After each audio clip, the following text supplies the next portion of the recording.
Good afternoon, everybody. My name is Jose Gonzalez. I'm the Vice President of Governmental Affairs for Associated Industries of Florida, and I want to thank all of you for being here, and I want to thank our two speakers, Bob Poole with the Reason Foundation and Senator Jim Norman, for being here this afternoon to talk about this important issue for the state. When this issue came up several months ago, the Board of Directors of AIF thought that it was an important issue and an important one that the state should debate and consider.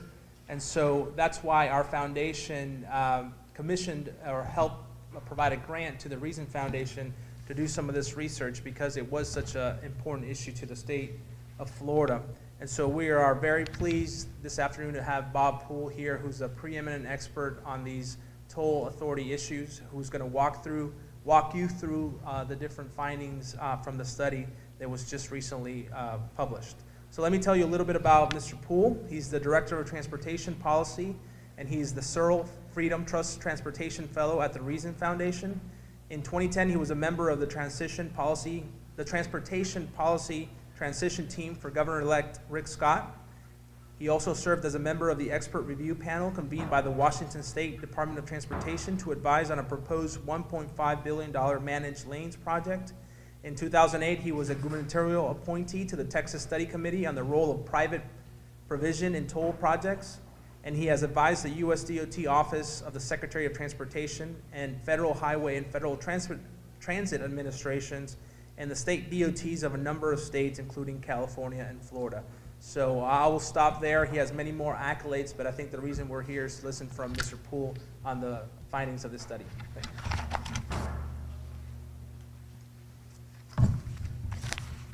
Thanks very much. I'm pleased to be here today. We have released this study, 51-page study, looking at the issue of toll agency consolidation in Florida. Basically, what we did when we got the grant from AIF was to review how toll facilities are provided in Florida. We compared Florida's situation with how toll agencies are done in other fast-growing states like Texas, California, and Colorado. We analyzed the estimate of $24 million cost savings. We looked at two other recent toll agency consolidations in Massachusetts and New Jersey. We assessed the arguments, pro and con, for having local toll agencies as opposed to a single statewide toll agency. And we reviewed the progress on implementing interoperability so that you have one transponder that you can use everywhere in Florida.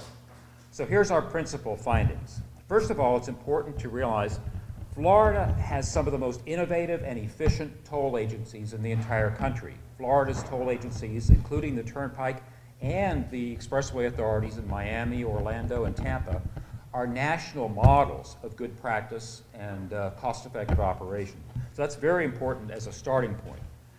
When we looked at in detail, and we asked the Florida DOT and the Turnpike to get details of the assumptions that went into the $24 million cost-saving estimate, we concluded, and this is primarily my colleague, Dr. Fleming, Darrell Fleming, who has worked on toll agency management issues and toll technology nationwide for over 20 years, that most of the cost savings we consider are not likely to be realized.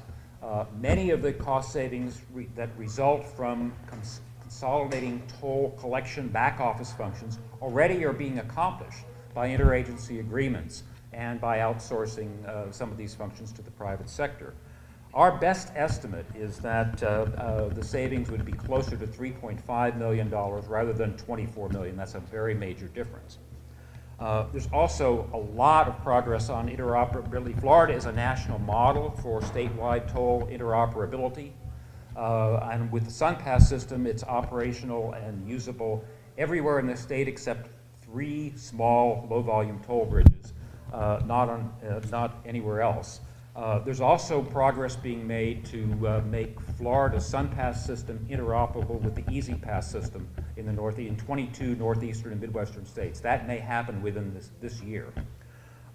Even if there were significant cost savings, we think there would still be trade-offs in whether to continue to have possibly even better, larger, more strengthened urban toll agencies. There's major differences between long-haul intercity turnpike operations and urban expressways. Differences in terms of the rate of growth. The urban areas have much larger, faster growth needs. The cost of building urban expressways is much higher per lane mile than building long-haul intercity toll roads. They need larger funding. They need more frequent toll increases. They're increasingly around the country starting to use variable tolls, which is something that is not really appropriate for long-distance turnpikes. So we think there's a very strong case in Florida, given the fast growth, particularly in our urban areas, to retain local toll authorities and make them stronger and more autonomous than they are already. The local toll agencies in Florida have a strong track record of innovation, such as the reversible express lanes, the elevated express lanes in Tampa, the introduction of all electronic tolling by MDX and THIA prior to the Turnpike, although the Turnpike is doing it also. And this in general, being innovative and being at the leading edge of what's going on in toll policy across the country. Local toll agencies use more flexible financing than the state does, and they're leaders in contracting with the private sector to realize cost savings.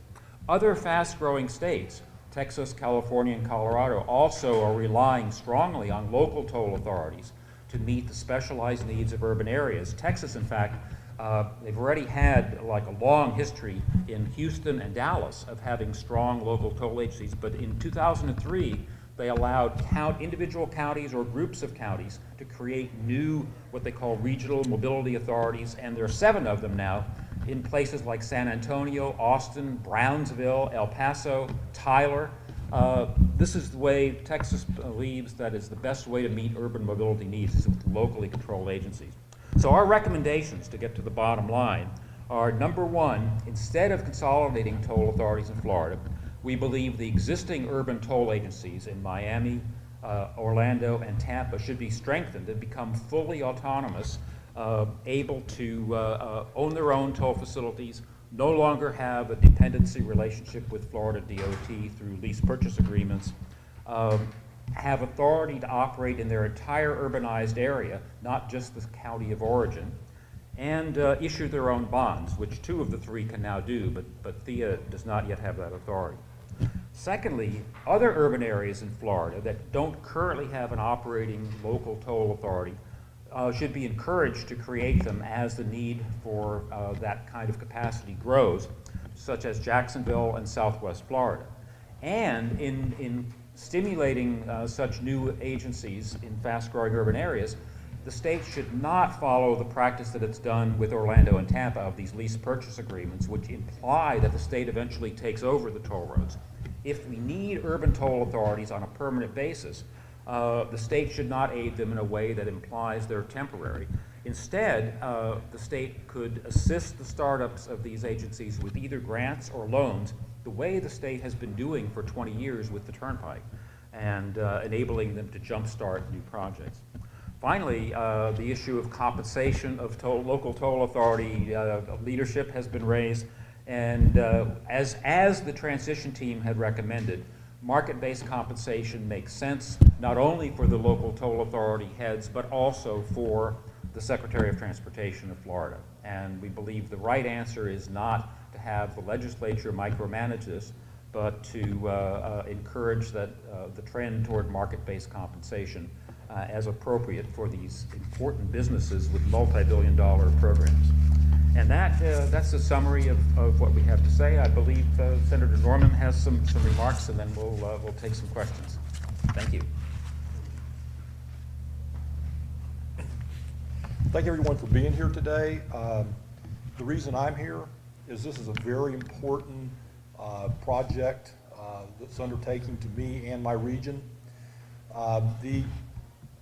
The Reason Foundation, which you just heard, did a review of how toll roads and bridges are provided in Florida and determined that the best way to reach Florida's transportation objectives is to provide expressway authorities with greater independence.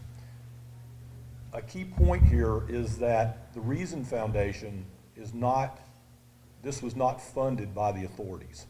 This was funded by AIF, an independent look at moving forward and how our state should look at the authorities and this consolidation. The study findings support Governor Scott's goals on a more effective government with less bureaucracy. This, to me, the same individuals that worked on this project were the same individuals that worked in the determination on how high-speed rail should be approached. And that efficiency, the same aspects of the elements were looked at in this attempt to reorganize the authorities. Most of the 24 million estimated, as I said earlier, cost savings for Florida from consolidation will not be realized. Local agencies are more efficient with the turnpike. There are major differences in urban versus inner city toll roads, which means that a one size model cannot work. Additional advantages: local control, flexible financing, creative project solutions for transportation issues, and contracting with private sector vendors for greater cost efficiencies. According to the study, the following policy recommendations should be implemented in order to give the local expressway authorities more autonomy.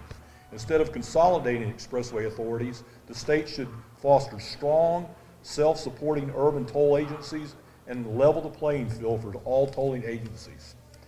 Ensure that urban areas in Florida can create their own local tolling authorities and embrace market-based compensation for transportation executives, as was mentioned earlier. Again, this is very, very important to my region. The idea of self-control, making our decisions locally, and keeping the dollars that our toll payers are paying invested in our region.